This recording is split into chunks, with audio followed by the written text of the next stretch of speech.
Nikahlah alhamdulillah, maharlah terbayar, tapi sayang untuk resepsi pernikahan belum punya. Maka akhirnya datang lagi ke Nabi Muhammad SAW dalam keadaan sedih dan bingung. Maka Nabi Muhammad mengatakan, ya Rabi'ah malaka hazin.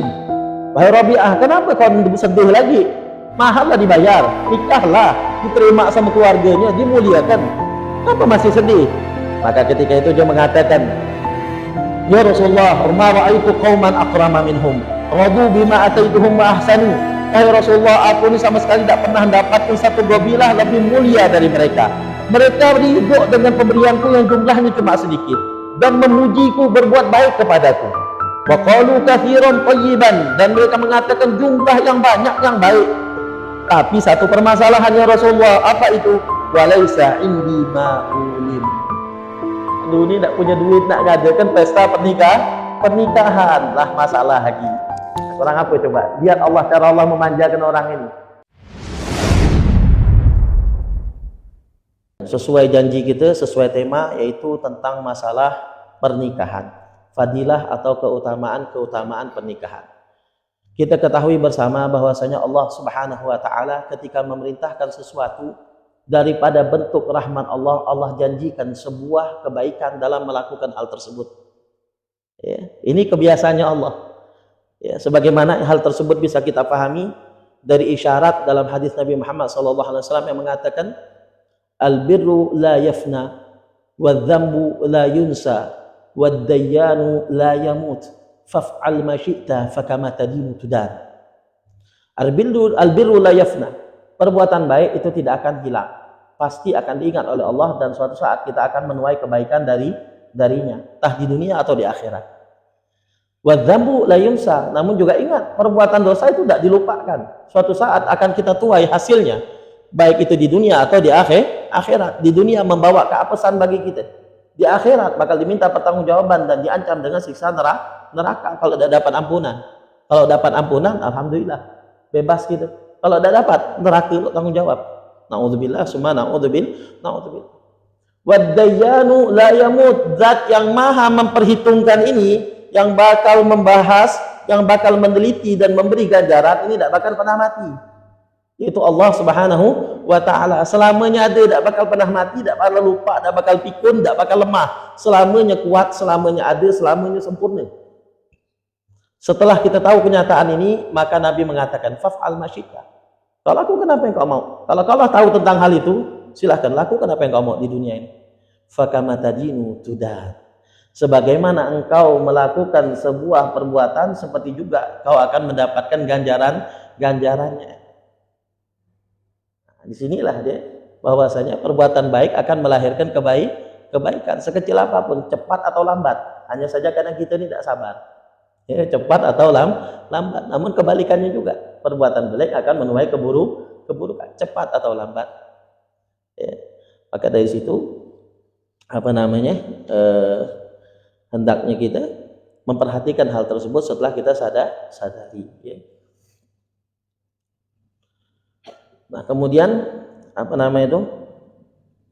di antara dan dari sinilah bisa kita pahami ya, bahwasanya setiap perbuatan baik yang dijanji diperintahkan Allah, pasti di situ membawa kemaslahatan. Kenapa? Pelakunya akan mendapatkan kebaikan sesuai dengan sunnatullah. Nah, Allah Subhanahu wa taala dalam sebagian ayat itu mengatakan sebuah perintah untuk masalah pernikahan. Sehingga sebagian ulama berbeda pendapat, apa sih hukum aslinya nikah? Apakah mubah atau sunnah? Sebagian ulama ada yang mengatakan sunnah. Kok sunnah? Iya, karena ada perintah dari Allah.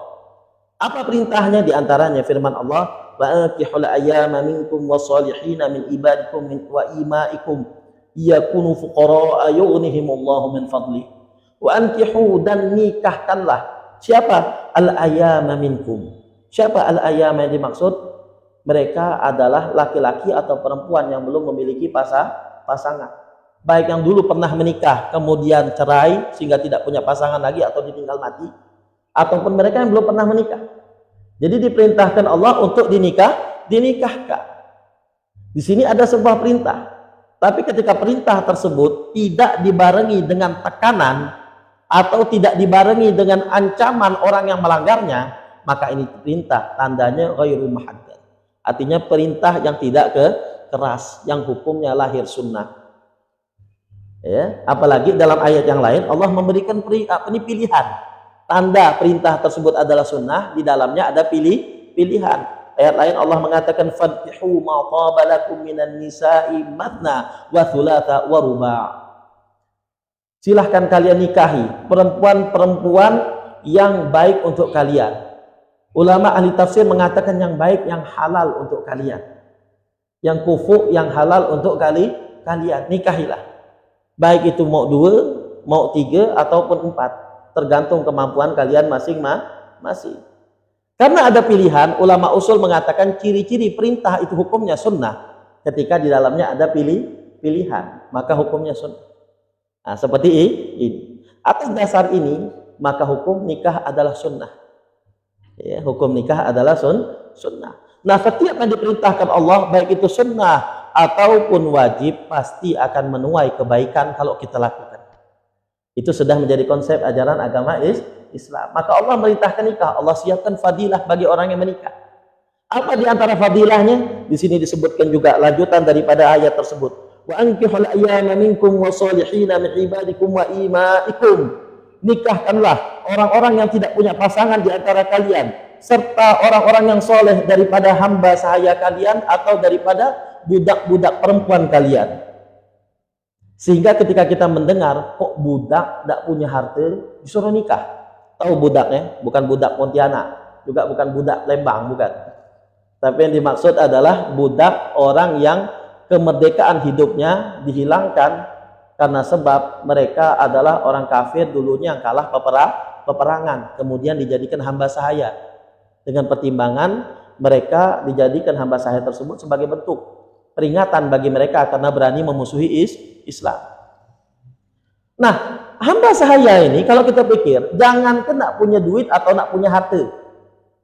Dirinya sendiri bukan punya dia. Kalau dia dapat duit misalnya, dia berikan orang, dia orang kesian sama dia, nengok dia kerja keras tiap hari, dia beri orang duit. Nih, duit untuk kau 100 juta. Mudah-mudahan hidup kau jadi lebih baik. Apa yang terjadi? Apakah jadi milik dia duit tadi? Tidak, duit tadi milik tuannya. Loh kok bisa? Iya, karena dalam syariat mengatakan al-abdu la yamlik. Namanya hamba sahaya tidak punya hak untuk kepemilikan. Apapun yang dia dapat punya tuannya. Tapi herannya, sudahlah tidak bisa memiliki apa-apa, masih diperintahkan Allah untuk menikah. Kalau ada yang soleh, nikahkan. Kesian, jangan dibiarkan dia jadi jomblo seumur hidup. Nikahkan. Loh, ini kan orang miskin, macam mana nak kawin? Karena mau kawin itu butuh biaya. Namanya mahar tidak murah bagi perempuan zaman sekarang. Oh, luar biasa, jangan coba. Berapa mahar yang ada sekarang? Kalau tidak maharnya 10 juta, ada bakal kawin orang sekarang. Tidak tahu kalau di sini. Kalau mentok masih murah gitu. Kalau ketapang tidak 10 juta, tidak kawin. Tidak mahal, tidak murah. Dan itu paling berkahnya perempuannya. Padahal ini miskin, tidak punya harta. Tapi kok suruh Allah nikah? Iya, karena di balik itu ada janji Allah Subhanahu wa taala. Apa janjinya Allah? Iyakunu fuqara yughnihimullahu min fadli. Kalau mereka itu fakir, miskin, tidak punya duit, bahkan hamba sahaya sekalipun, kawin, Allah kayakan mereka. Allah beri mereka kecukupan dalam kehidupannya. Sehingga mereka tidak perlu memikirkan macam mana aku nak kawin kalau punya duit. Tidak, Allah yang mengayakan mereka. Ya, ini janji dari Allah Subhanahu wa taala. Bahkan sebagian ulama, bahkan daripada salaf dari golongan sahabat dan sebagainya, mengatakan bahwasanya ini adalah janji Allah Subhanahu wa taala, di mana hal tersebut merupakan sebuah anjuran dan solusi bagi kefakiran. Kalau ada orang miskin mau kaya, kawin. Ini janji dari Allah Subhanahu wa taala. Di mana hal tersebut dikatakan saat ini diriwayatkan daripada Sayyidina Abu Bakar As-Siddiq radhiyallahu an, di dalam kitab tafsir Ibn Katsir disebutkan ada sebuah khabar atau asar daripada Sayyidina Abu Bakar As-Siddiq radhiyallahu an. Beliau mengatakan, "Atiullaha fima amarakum bihi minan nikah, yunjis lakum ma wa'adakum minal ghina." Hendaknya kalian taati apa yang sudah menjadi perintah Allah pada kalian dalam urusan pernikahan. Artinya nikahlah. Usah mikir ku tak punya duit apa itu nanti lo mikir tuh. Singkirkan dulu. Apa yang sebabnya? Yunjis lakum ma wa'adakum minal ghina. Allah akan memenuhi janjinya untuk mengayakan kalian. Nah, jadi kalau ini bisa diambil dari ayat ini apa? Pertama, bisa kita ambil kesimpulan. Allah Subhanahu wa taala itu Maha Pemurah. Tidak kita lakukan perintah darinya kecuali membawa kebaikan. Kita tahu tidak semua orang tuh punya duit. Namun Allah dengan kasih sayangnya bisa membuat orang itu kaya hanya dengan menikah. Apakah ada buktinya saat itu terjadi? Banyak. Buktinya sangat banyak. Ya. Sebagaimana disebutkan juga ya, dalam hadis Nabi Muhammad SAW ada cerita seorang sahabat di mana dia ini akhirnya menjadi hidupnya mudah itu dikarenakan dia menikah. Ya. Disebutkan bahwasanya dalam riwayat yang diriwayatkan oleh Imam Ahmad ya, dan Imam Tabrani di dalam kitab Mu'jamul Kabir ya, begitu juga disebutkan oleh Imam Al-Haythami dalam kitab Majma' Zawaid, dikatakan bahwasanya ada seorang sahabat ya, yang bernama Rabi'ah Al-Aslami ya, seorang sahabat yang bernama Rabi'ah Al-Aslami, di mana Rabi'ah Al-Aslami ini adalah orang yang berkhidmah menjadi pembantunya Rasulullah Sallallahu Alaihi Wasallam. Dikatakan dalam hadis tersebut an Abu Rabi'ah Al-Aslami radhiyallahu anhu qala kuntu akhdumu Rasulullah sallallahu alaihi wasallam. Dulu aku ini adalah orang yang selalu menjadi pembantu rumah tangganya Rasulullah sallallahu alaihi wasallam, berkhidmah. Ya, ini kita lihat para sahabat itu kebanyakan mereka itu berkhidmah kepada Nabi. Ya, melayani Nabi, membantu Nabi dalam segala urusannya. Jadi masalah khidmah kepada orang alim itu bukan hal yang baru, bukan orang alim zaman sekarang tidak minta khidmah. Tidak. Zaman dulu para sahabat khidmah kepada Nabi, para tabi'in khidmah ke sahabat, para tabi'in berkhidmah kepada para tabi'in, dan begitu ulama dari zaman ke zaman. Jadi jangan salahkan ada orang, oh ngapa kau ni suka nak berkhidmah ke orang alim, apa, mana dasar, mana dalilnya. Orang sekarang kan gitu, sikit-sikit kalau amal mana dalil, akhirnya jadi kampung dalil gitu. Sikit-sikit tanya dalil, sudah. Apa dikatakan ulama itu tidak puas. Ada dalilnya apa? Sahabat Nabi Muhammad Sallallahu Alaihi Wasallam, di antaranya Rabi'ah Al-Aslami, di mana beliau dikatakan berkhidmah kepada Rasulullah Sallallahu Alaihi Wasallam. Faqala, maka kemudian Rasulullah Sallallahu Alaihi Wasallam mengatakan, ya Rabi'ah, ala tatazawwaj. Wahai Rabi'ah, apakah engkau ni tak pengen kawin? Ini lihat. Jadi kalau ada orang nanya kepada kita, ngapa kau belum kawin, apa, jangan tersinggung. Nabi pun seperti itu. Itu tandanya orang itu perhatian, bukan ngolok. Ya. Kadang orang menafsirkan kalau nanya, ngapa belum kawin, ngolok kau ni, kan gitu. Nah, jangan salah tafsirkan. Nabi pun seperti itu. Tapi Nabi menunjukkan apa? Perhatiannya dia, kasih sayangnya dia kepada orang tersebut. Karena Nabi dalam hadis lain mengatakan miskinun alladzi la yatazawwaj, apa ni? Rajulun alladzi lam yatazawwaj. Miskin, sungguh kesian orang laki-laki yang belum nikah. Kenapa? Banyak hal kurangnya. Ya. Nah, kemudian di sini dikatakan, ya Rabi'ah, ala tazawwaj. Wahai Rabi'ah, kenapa engkau belumkah engkau itu menikah? Maka ketika itu Rabi'ah menjawab, qultu wallahi ya Rasulullah, ma uridu an atazawwaj, ma indi ma yuqimul mar'ah, wa ma uhibbu ayashghilani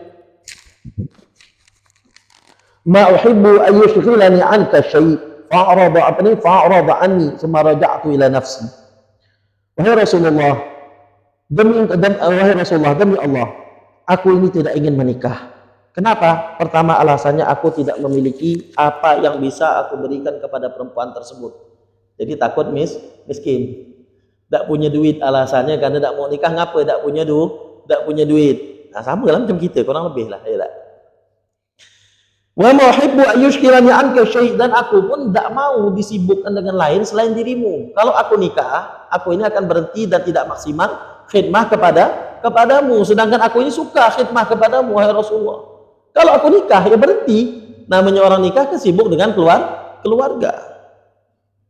Maka kemudian setelah mendengar hal tersebut, fa'arada anni, Rasulullah pun berpaling dariku. Seakan-akan tidak mau ngomong lagi. Ya, biasalah kadang-kadang kalau orang marah, gitu kan, istilahnya itu apa? Tidak suka dengan omongan, tidak setuju dengan apa yang dia katakan. Ya. Tsumma raja'tu ila nafsi, kemudian akhirnya aku berpikir kembali, kata beliau. Aku katakan dalam hatiku, kok Rasulullah dengar aku ngatakan tidak mau kawin malah tidak senang. Ya. Wallahi la in qala tazawwaj la aqulanna na'am ya Rasulullah. Kemudian dia mengatakan faqultu wallahi ya Rasulullah sallallahu alaihi wasallam bima yuslihuni fid dunya wal akhirah a'lamu minni. Demi Allah, Rasulullah itu pasti yang paling tahu mana yang terbaik untukku, baik urusan dunia atau akhirat. Jadi yang diperintahkan Nabi itulah yang terbaik. Kok bodohnya aku itu ketika ditanya malah aku memberikan alasan. Seakan-akan aku memiliki sesuatu yang lebih baik. Kalau Nabi sudah merintahkan, maka itu yang terbaik. Dia lebih tahu mana yang lebih baik untukku daripada diriku. Maka kemudian dia mengatakan, fakultu, wallahi la in qala tazawwaj la aqulanna na'am ya Rasulullah.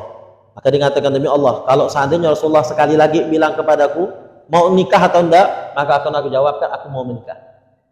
Maka tiba harinya ketika Rasulullah SAW suatu saat juga benar-benar bertemu dengan Rabi'ah tersebut, bertemu kembali dengan Rabi'ah, dan kemudian Rabi'ah mengatakan kepada Nabi Muhammad, murni bima syi'ta, ya Rasulullah, perintahkan apa yang kau mau perintahkan padaku, aku siap melaksanakan apapun itu. Maka Rasulullah betul-betul mengatakan, ya Rabi'ah ala tazawwaj, wahai Rabi'ah, ngapa belum kawin? Ya, ternyata perintahnya sesuai yang diharapkan. Betul-betul Nabi nyuruh dia kawin. Maka apa katanya? Faqultu bala murni bima syi'ta. Qala intaliq ila fulanin hayyin min al-ansar wa kana fihim tarakhin anin Nabi sallallahu alaihi wasallam. Maka kemudian Nabi mengatakan, maka Rabi'ah pun mengatakan, ya Rasulullah, siap, aku siap melaksanakan yang kau perintahkan. Sekarang perintahkan bagaimana aku mau menikah. Maka akhirnya Nabi Muhammad sallallahu alaihi wasallam mengatakan, intaliq ila ali fulan, pergilah engkau kepada kabilah fulan, tidak disebutkan namanya.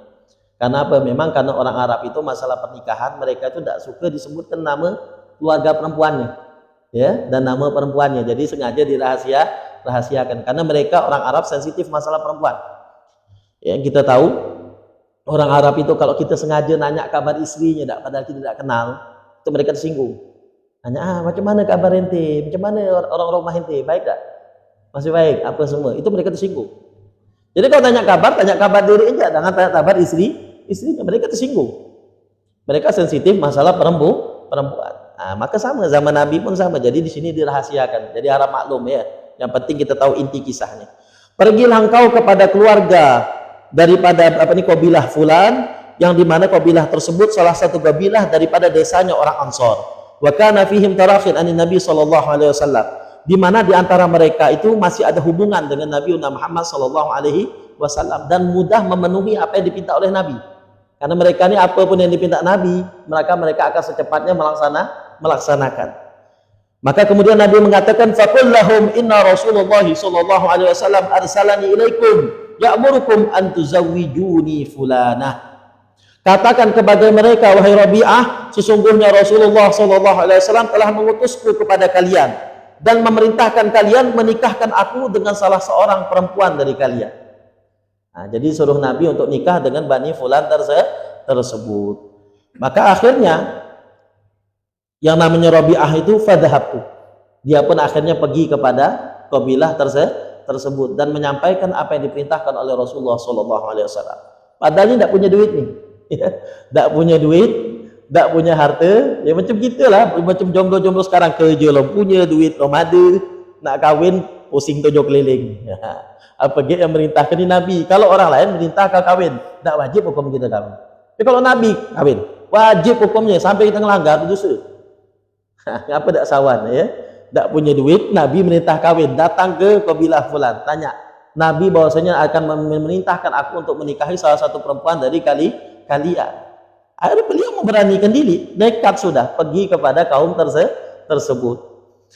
Faqalu, maka faqultu lahum, maka aku memberanikan diri untuk mengatakan kepada mereka, inna Rasulullah sallallahu alaihi wasallam arsalani ilaikum, sesungguhnya Rasulullah sallallahu alaihi wasallam telah mengutusku kepada kalian, ya'murukum an tuzawwijuni fulanah, memerintahkan kalian untuk menikahkan aku dengan salah satu anak perempuan dari kalian.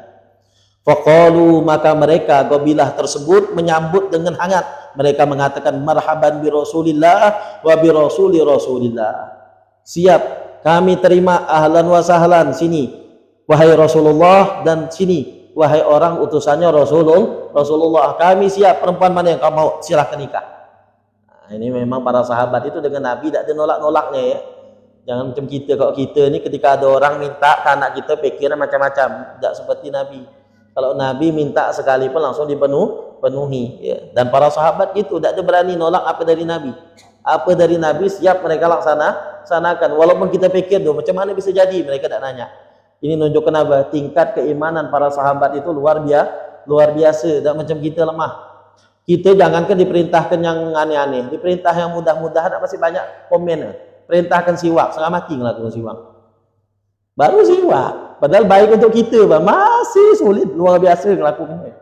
Baru siwak. Iman kita lemah. Maka kalau kita mau bandingkan kita dengan sahabat, ya jelas lah. Sama dengan kita bandingkan debu dengan emas. Ya. Sahabat itu emas, kita debu. Kita dilihat orang dibuang orang, kalau emas diambil orang, itulah sahabat. Kalau kita debu itu. Ya. Maka kemudian dikatakan, wallahi la yarji'u Rasulullah sallallahu alaihi wasallam illa bihajatihi. Demi Allah bahwasanya tidak akan pernah kami biarkan utusan dari Rasulullah kembali ke rumahnya kecuali terpenuhi hajatnya dari kami. Fazawwijuni wa talibni wa fazawwajuni wa awqafuni wa ma sa'aluni al-bayyinah. Maka kemudian kabilah tersebut, kata Rabi'ah, menikahkan aku dan kemudian memberikan penghormatan yang luar biasa kepadaku. Dan mereka sama sekali tidak nanyakan mana bukti Nabi nyuruh kau kawin ke kami, tidak ditanya, tapi langsung nikahkan. Ini imannya sahabat, bawa nama Nabi beres semuanya ya. Saking mereka apa, yakinnya dengan orang yang diutus oleh Rasulullah sallallahu alaihi wasallam, dan saking yakinnya mereka kepada Rasulullah sallallahu alaihi wasallam. Faraja'tu ila Rasulillah sallallahu alaihi wasallam hazinan. Maka kemudian kata beliau, aku ini akhirnya kembali ke Rasulullah SAW dalam keadaan sedih. Ngapa sedih pula? Lah disuruh kawin, ngapa sedih? Lah diterima lamaran, ngapa sedih? Mikir balik. Apa mikir baliknya? Pertama, duit tak ada. Nak nikah ni butuh mahar. Mahar nak bayar mahar, tak punya duit. Ya. Kemudian untuk walimah, acara resepsi, tak berduit juga. Untuk apa? Macam mana kita nikah, masa nikah tak punya resepsi? Ya kan? Tak juga ada duit, bingung akhirnya. Apa yang nak aku berikan ke perempuan ini, sedang aku tidak memiliki apa-apa. Maka akhirnya dia kembali ke Rasulullah dalam keadaan sedih, murung. Sehingga akhirnya ketika Nabi Muhammad SAW bertemu dengan dirinya, maka Nabi pun menanyakan, malaka ya Rabi'ah, wahai Rabi'ah, kau ni ngapa sedih? Maka kemudian Rasul ini, fakultu ya Rasulullah, ataitu qauman kiraman fazawwajuni wa akramuni wa mas'aluni bayyinah, walaysa indi sadaqun. Ya Rasulullah, sungguh aku ini telah mendatangi kaum yang dermawan, mulia luar biasa. Mereka menikahkan aku, memuliakan aku, sama sekali tidak nanya buktinya mana Nabi nyuruh kau nikah. Tak, kami dimuliakan, dihormati luar biasa, diterima lamaran kami. Tapi sayang, walaysa indi shadaq, aku tidak punya duit nak bayar mahar. Nah, ya kan? Sama muskilah kita sekarang banyak ya. Banyak laki-laki nak ngelamar mahar sekian, paling balik. Mahar berapa? 10 juta sama rumah siap tinggal suti. Nah, langsung gini. Gimana cara ini? Sama lah, masalah yang dialami kurang lebih sebenarnya ya, sudah terjadi di zaman Nabi. Kemudian Nabi mengatakan, faqala Rasulullah sallallahu alaihi wasallam, ya Buraidah al-Aslami, ijma'u lahu wazna nawatin min adh-dhahab. Kemudian Nabi Muhammad SAW berkata kepada sahabat yang lain, yang satu kabilah dengan Rabi'ah tersebut, namanya adalah Buraidah al-Aslami.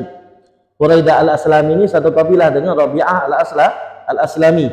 Maka apa yang dikatakan Nabi? Ijma'u lahu wazna nawatin min dhahab. Kumpulkan untuk saudaramu ini emas sebanyak seperti biji korma. Kumpulkan emas sebanyak seperti biji korma, satu biji korma. Nah, carikan emas sebesar itu. Diperintahkan kepada sahabat yang lain. Kita lihat ya, ini cara Allah menunjukkan bagaimana rezeki tersebut. Oh, ini kan Rasulullah saatnya nanggung. Enggak. Kalau memang tidak ada rezeki, tidak bakal mungkin orang mau memenuhi permintaan tersebut. Tidak akan mungkin hartanya akan terkumpul dengan mudah. Tapi ini subhanallah terkumpul dengan mudah. Kita lihat lagi kisahnya. Faqala fajama'u li wazna nawatin min dhahab. Maka kemudian ternyata mereka benar-benar mengumpulkan untukku emas sebesar biji korma. Fa akhadtu ma jama'u li fa ataitu bihi Nabi sallallahu alaihi wasallam. Maka akhirnya aku ambil apa yang telah mereka kumpulkan untukku dan aku datang kembali kepada Nabi Muhammad sallallahu alaihi wasallam. Faqala, maka Nabi pun mengatakan, idhab bihada ilaihim faqul hada sadaquha. Wahai Rabi'ah, sekarang kau bawa emas ini, pergi kepada kaum yang telah menikahkanmu itu dan katakan, inilah mahar pernikahanku. Jadi emas sebesar biji korma. Subhanallah. Kalau kita pikir apa kita bisa ambil hikmah di sini? Kalau ini orang tidak bakal dapat rezeki, tidak bakal mungkin Nabi memerintahkan untuk sahabat lain mengumpulkan. Kedua, kalau memang orang ini tidak bakal punya rezeki, tidak bakal mungkin sahabat lain bisa memenuhi. Mungkin mereka tidak sanggup, berusaha tidak sanggup. Tapi kita lihat dengan murahnya Allah. Allah jadikan yang tidak punya harta bahkan bisa memiliki mahar yang luar biasa. Kalau sekarang ini macam cincin emas atau lebih mungkin ya. Satu biji korma kalau dibuat cincin, bisa cincin orang laki pun bisa, jangan cincin perempuan. Cincin perempuan cuma 3-4 gram. Sedangkan ini kalau dikumpulkan cincin orang laki pun bisa jadi sampai 10 gram mungkin jadi beratnya. Ini cara Allah bukakan jalan rezekinya melalui Nabi Muhammad SAW. Gara-gara apa? Dia taat perintah Nabi. Nabi nyuruh kawin, bukan dia melawan. Oh, aku tak bisa, aku macam ni, macam tu. Enggak. Nabi nyuruh dia menikah, akhirnya dia menikah. Maka karena taat sama Nabi tadi, Allah bukakan pintu rezeki. Nabi yang ngurus rezekinya sendiri. Dengan cara merintahkan sahabat datang, ngumpulkan, dapat emas sebatang sebesar biji korma untuk menjadi maharnya. Fa'ataituhum, maka aku pun datang kepada kaum tersebut dan memberikan mahar tersebut, dan aku katakan hadza shadaquha, ini adalah mahar pernikahanku. Faradu wa qabilu, maka kaum tersebut pun menerima dan mereka senang dengan pemberian tersebut, dan mereka pun mengatakan katsirun thayyib, ini mahar luar biasa banyak, baik lagi maharnya banyak. Padahal awalnya tidak punya harta. Coba kita lihat, karena menurut Nabi dapat harta, ya, dibukakan Allah rezekinya, ya, subhanallah, ya. Wa qalu katsirun thayyib, ini banyak dan baik, luar biasa, bagus luar biasa maharnya. Qala thumma raja'tu ila Nabi Muhammad sallallahu alaihi wasallam hazinan, maka kembali lagi dia ke Nabi Muhammad sallallahu alaihi wasallam dalam keadaan bingung lagi. Padahal lah diterima maharnya, lah dikawinkan dan dipuji maharnya banyak. Orang apa masih bingung? Bingung apa? Apa dia bingungkan ternyata di sini? Maka dia mengatakan apa? Masalah untuk mengadakan resepsi pernikahan, tidak punya duit masih. Nikahlah alhamdulillah, maharlah terbayar, tapi sayang untuk resepsi pernikahan belum punya. Maka akhirnya datang lagi ke Nabi Muhammad SAW dalam keadaan sedih dan bingung. Maka Nabi Muhammad mengatakan, ya Rabi'ah malaka hazin. Wahai Rabi'ah, kenapa kau sedih lagi? Maharlah dibayar, nikahlah, diterima sama keluarganya, dimuliakan. Kenapa masih sedih? Maka ketika itu dia mengatakan, ya Rasulullah, ma ra'aitu qauman akrama minhum, radu bima ataituhum wa ahsanu. Wahai Rasulullah, aku ini sama sekali tidak pernah mendapatkan satu qabilah lebih mulia dari mereka. Mereka ridho dengan pemberianku yang jumlahnya cuma sedikit dan memujiku berbuat baik kepadaku. Wa qalu katsiran thayyiban, dan mereka mengatakan jumlah yang banyak yang baik. Tapi satu permasalahannya Rasulullah, apa itu? Walaisa indi ma'ulim. Aduh, ini tidak punya duit nak ngadakan pesta pernikahan lah, masalah lagi. Orang apa coba? Lihat Allah, cara Allah memanjakan orang ini. Lah dapat kawin, dapat mahar, mesti tariklah kerja, tapi ini tidak, masih ngadu ke Nabi. Gara-gara apa? Tidak punya duit untuk acara resepsi, tidak punya duit untuk walimah. Maka kemudian Rasulullah SAW mengatakan, ya Buraidah, ijma'u lahu syah. Wahai Buraidah al-Aslami yang tadi, saudara daripada orang ini tadi, kumpulkan lagi yang namanya dari sahabat tersebut, coba kumpulkan mereka dan tahu mereka nyokong untuk membeli seekor kambing. Nabi diatur lagi sama Nabi, dicarikan kambing untuk buat acara resepsi pernikahan. Kemudian Nabi mengatakan, qala fajama'u li kabshan 'aziman saminan, maka akhirnya mendengar perintah Nabi tersebut, para sahabat-sahabat yang lain mengumpulkan untuk Rabi'ah tersebut kambing yang sangat besar, yang sangat gemuk. Faqala li Rasulullah sallallahu alaihi wasallam, dan Rasulullah SAW pun memerintahkan kepadaku, idhab ila Aisyah fakullaha faltab'ath bil miktal alladhi fihi ta'am. Sekarang engkau setelah dapat kambing ini, coba engkau pergi kepada Sayyidah Aisyah.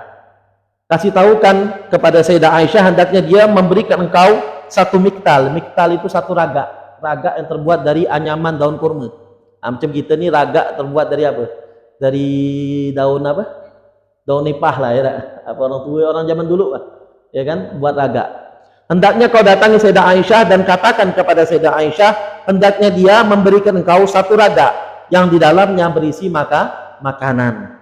Maka akhirnya dia melakukan hal tersebut menuruti perintah Nabi Muhammad SAW, dan ia pun mendatangi Sayyidah Aisyah dan mengatakan bahwasanya Rasulullah memerintahkan aku untuk meminta darimu satu raga yang berisi makanan. Maka akhirnya Sayyidah Aisyah pun mengatakan, hadzal miktal fihi tis'u asu'in sya'ir.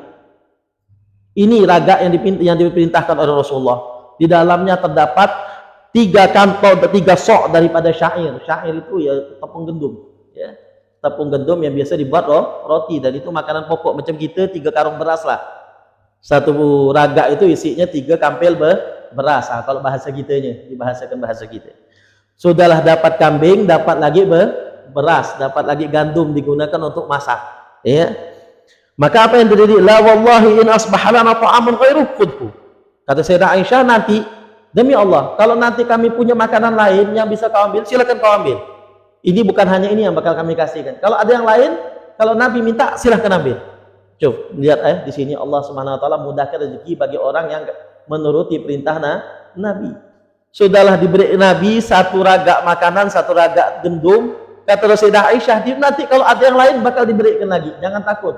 Istilah itu jangan sungkan minta lagi. Kalau masih ada nanti bakal kami berikanlah lagi. Allah bukakan pintu rezeki sesuai dengan janji Allah, iyakunu fuqara yughnihimullahu min fadlih. Kalau mereka fakir, miskin, tak punya duit, Allah beri je duit, Allah mudahkan dia. Yang penting syaratnya satu, kata ulama. Apa itu? Harus orang tersebut menikah dengan niat al-ifaf. Niatnya adalah untuk menjaga agamanya, menjaga garis keturunannya daripada perzinaan. Jadi niatnya bukan hanya niat untuk paham-paham lah, tapi nikah dengan niat baik, jaga mataku supaya mata ini tak nakal, tak mudah ngelirik kepada perempuan yang haram, jaga kemaluanku supaya tak dilampiaskan nafsunya kepada perempuan yang tak halal, biar ku bisa ibadah lebih khusyuk. Kalau niatnya macam ni, maka dalam sebuah riwayat dikatakan haqqan Allahi ayyughniyahu. Sebuah sebuah kepastian dari Allah. Allah akan memberikan ia sebuah kebutuhan, dipenuhi oleh Allah seluruh kebutuhan hidupnya dalam pernikahan tersebut. Maka dari situ kita kalau mau nikah nanti bakal kita sebutkan niat-niat baik dalam nikah yang harus kita tanamkan. Kenapa? Karena ketika kita menikah, niatnya juga harus baik. Dengan itulah akan melahirkan kebaikan sebagaimana yang dijanjikan oleh Allah Subhanahu wa taala. Karena kan yang namanya menikah ini banyak niat. Namun niat yang terbaik itu akan membawa kebaikan selanjutnya. Sesuai dengan apa yang dijanjikan Nabi Muhammad SAW. Nah, kita lanjutkan lagi cerita tadi. Maka akhirnya sahabat tersebut mengambil seekor kambing dan juga membawa yang namanya gandum tersebut untuk dibuatkan makanan yang nanti akan dihidangkan dalam acara resepsi pernikahan. Maka singkat cerita cukup panjang nih. Dibawalah yang namanya seekor kambing tersebut dan dibawalah gandum tersebut, ya, gandum kepada keluarga perempuan tersebut. Akhirnya ketika dihadirkan yang namanya gandum tersebut, kata keluarga perempuannya, adapun gandum ini kami bisa masaknya, adapun kambing kami di sini tidak ada yang mau mengerjakannya. Maka akhirnya baru ketika itu Rabi'ah sama kawan-kawan yang lain beberapa orang memotong kambing itu, menguliti dan kemudian memasaknya. Keesokan harinya akhirnya mereka berhasil mengadakan resepsi pernikahan dan mengundang Nabi Muhammad SAW di dalamnya dengan hidangan yang cukup mewah ketika itu, berupa daging kambing dan juga roti-rotian yang dimana hal tersebut termasuk makanan mewah di zaman Nabi. Ya. Nah, di sini dari kisah ini bisa kita ambil apa? Cara Allah Subhanahu Wa Taala memenuhi orang yang menikah. Kita coba pikir Kalau kita pikir-pikir, tidak mungkin orang mau nolong dia kalau bukan rezekinya. Tapi di sini Allah buka. Nomor dua, daripada ayat yang mengatakan iyakunu fuqara ayughnihimullahu min fadli, kita perlu harus paham, jangan sampai kita menikahkan anak kita hanya sekedar mencari dari mandang materinya. Betul, mandang materi perlu kita pertimbangkan untuk masa depan keluarga anak kita. Namun bukan berarti itu menjadi alasan kita itu tadi akan menolak lamaran tersebut gara-gara orang tersebut miskin. Kenapa? Karena hal tersebutlah yang akan mengundang fitnah. Kalau sampai kita menolak lamaran tersebut gara-gara hanya kemiskinan yang kita ketahui daripada orang tersebut, ya, maka itu akan mengundang fitnah yang lebih besar. Sebagaimana hal tersebut disabdakan oleh Nabi Muhammad SAW yang mengatakan, "Idza atakum man taradawna dinahu wa amanatahu fazawwijuhu illa taf'alu takun fitnatan fil ardi wa fasadun kabir." Kalau seandainya datang ke rumah kalian seorang laki-laki yang meminang anak perempuan kalian, kalian setuju dengan agamanya karena dia orang soleh, taat beragama, kalian setuju dengan sifat amanahnya karena dia adalah orang yang penuh amanah, baik, bisa dipercaya, namun mungkin harta tidak ada. Baca bagaimana kata Nabi, hendaknya kalian nikahkanlah, terimalah lamarannya, jangan pikir kenapa apa lagi. Jadi kalau datang orangnya tuh beragama, taat, orangnya amanat, sudah, tidak usah pikir kenapa apa lagi. Kenapa? Nikahkan kata Nabi. Nikahkan, tidak usah takut-takut. Wa illa taf'alu takun fitnatan fil ardi. Kalau kalian tidak nikahkan, maka akan terjadi sebuah fitnah di muka bumi ini dan kerusakan yang luar biasa. Apa kerusakan yang dimaksud? Pertama, kemungkinan zina sudah terbuka. Ini orang suka sama suka, nak kawin, kita larang gara-gara apa? Materi. Apa yang terjadi? Hati-hati, jangan salahkan nanti terjadi perzinaan di antara mereka diam-diam di luar setengah gitu. Apa sebab? Kita seorang yang salah. Karena kita melarang dia untuk menikah. Padahal ini orang sudah amanah, sudah agamanya bagus. Apa Ustaz, orang miskin, macam mana nanti anakku nak dapat makan batu? Siapa yang jamin rezeki? Yakin dia selamanya miskin? Berapa banyak kita lihat orang yang awal miskin dirubah sama Allah dengan niat baik yang dia punya. Bukankah Allah sudah menjanjikan iyakunu fuqara yughnihimullahu min fadli? Kalau mereka miskin, nak kawin, miskin, Allah yang beri mereka kekayaan. Dan caranya bisa ditanya.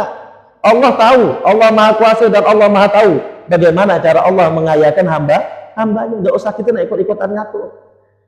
Tapi kalau kita tidak dilakukan hal tersebut, apa yang terjadi? Pertama, terjadi fasad, fitnatan fil ardi. Fitnah yang berupa zina, itu pertama, itu fitnah terbesar. Fitnah yang terbesar daripada yang pernah terjadi di muka bumi adalah kemaksiatan seorang hamba. Kenapa? Fitnah zina ini bukan hanya kita saja, bukan hanya pelakunya saja yang dapat sial. Orang di sekitarnya yang mendiamkan juga dapat sialnya. Karena keberadaan perbuatan zina itu membawa sebuah malapetaka karena murka Allah kepadanya. Minimal, apa yang terjadi? Allah angkat barokah rezeki-rezeki orang-orang yang ada di sekitarnya. Akhirnya ngerasakan dampaknya kita juga. Punya usaha tidak maju-maju ngapa? Jangan-jangan. Sebabnya adalah kerabat kita yang berzina. Itu berzina memang bawa sial. Ya, karena kita tahu tadi dalam hadis yang pertama kita bawa tadi, ya, fakama tadinu tudan. Perbuatan buruk pasti akan menimbulkan efeknya. Di antaranya adalah kita seorang yang akan susah dengan perbuatan fitnah daripada zina tersebut. Apalagi orang yang melakukan. Kemudian yang kedua adalah wa fasadun kabir, dan kerusakan yang besar berkelanjutan. Karena dari perzinaan ini, kerusakannya bukan hanya terbatas pada yang berzina. Kita akan hitung ya, kita akan hitung dan kalkulasikan kerusakan. Pertama, ketika terjadi perzinaan laki-laki dan perempuan, perzinaan tersebut akan merusak pada orang yang berzina. Dia dapat dosa. Kemudian lahir darinya anak yang di luar nikah. Apa yang terjadi pada anak di luar nikah ini? Anak di luar nikah ini memiliki beberapa dampak negatif. Pertama, dampak negatif kepada orang tuanya akan menjadi aib. Nomor dua, dampak negatif bagi sang anak sendiri, karena sang anak secara nasab tidak bisa diikutkan kepada orang tua, secara otomatis tidak menerima harta warisan dari orang tuanya. Tidak kesian kita sama anak itu. Tidak boleh, dalam syariat melarang untuk kita memberikan warisan kepada anak tersebut. Kenapa? Karena syariat tidak mengakui hubungan darah kita. Terputuslah hukum syariat. Jadi dia tidak dapat lagi namanya warisan. Nomor tiga, kecenderungan anak zina, hati-hati. Anak zina ini punya kecenderungan hobi ngadu domba orang. Hobi ngomongkan orang tentang fitnah ke orang lain, ini ngomong ke biar orang lain, dia ngerasa senang. busuk-busukkan orang depan orang lain dia paling hobi, ngerasa lega dia, rasa kalau membusukkan orang depan orang lain tuh rasanya masih ngerenyam mati itu. Dan ini adalah efek samping anak yang terlahir daripada zina, dengan mudah akan terbawa kepada dunia itu. Na'udzubillah, semua na'udzubillah. Ini pada anaknya. Belum selesai sampai sini loh, masih ada lagi lanjutannya. Ketika anak tersebut perempuan, dia mau nikah, kita tidak bisa jadi wali nikahnya. Sepandai apapun kita menyembunyikan zina dia, suatu saat akan terbongkar. Macam mana terbongkarnya? Kalau dia nak nikah, terpaksa walinya wali hakim. Ketika hakim nanya, ngapa harus wali hakim? Mau tak mau kita jawab apa? Anak zina. Orang tuanya malu, si anak malu. Calon perempuan apa nih laki-laki yang mau nikah ke dia pun malu, ternyata anak zina. Syukur-syukur tidak jadi batal pernikahannya. Kalau sampai batal gara-gara hal itu, ya jangan salahkan anaknya, salahkan kita. Kenapa melahirkannya melalui hubungan yang tidak diridhoi oleh syariat? Salah kita. Kalau dia sayyid, habaib, na'udzubillah nih, paling keras ini. Kalau dia sayyid, dia habaib, dia lahir dari zina, maka tidak bakal bernasabkan jadi habib lagi itu anak. Bukan syarif lagi itu anak. Kalau lahirnya dari sebab hubungan zina, dia bukan sayyid. Jangan dikira sayyid, orang tuanya kan sayyid. Dia orang tuanya, dia bukan. Kenapa? Karena kan hasil daripada zina, terputus nasabnya. Walaupun secara biologis nyambung, namun syariat tidak mengakuinya. Dia bukan syarif lagi. Maluan dia dikeliling kawannya. Kawannya jamaah-jamaah syarif semua, dia seorang bukan. Ngapa? Anak zina, na'udzubillah. Ini fitnahnya tidak berhenti-berhenti. Sampai nanti misalnya kita sembunyikan nih, kita diam-diam. Anak tuh anak zina, ternyata kita yang menikahkannya dengan orang lain. Kita bukan walinya dia. Pernikahan yang kita akadkan karena sebab dia tadi anak zina itu tidak sah. Akhirnya apa? Dihubungkan dengan suaminya jadi kayak zina lagi. Terus anak cucunya akan nurun. Sampai itu terjadi terus menerus, itu tidak berhenti fitnah. Ini namanya fitnah baru di dunia. Kalau di akhirat tidak usah tanya lagi. Fitnah di dunia saja lah bikin kita malu 7 keturunan. Baru di dunia, belum di akhirat dosa tanya, sudah di akhirat. Na'udzubillah, semua na'udzubillah. Nah, maka apa? Kita ambil kesimpulan dan pelajaran dari ayat ini. Kalau tidak mau ini terjadi, jangan menyulitkan orang mau nikah. Mudahkan urusan pernikahan sebagaimana Nabi memudahkan para sahabatnya untuk menikah. Ingat janji Allah, jangan kita takut.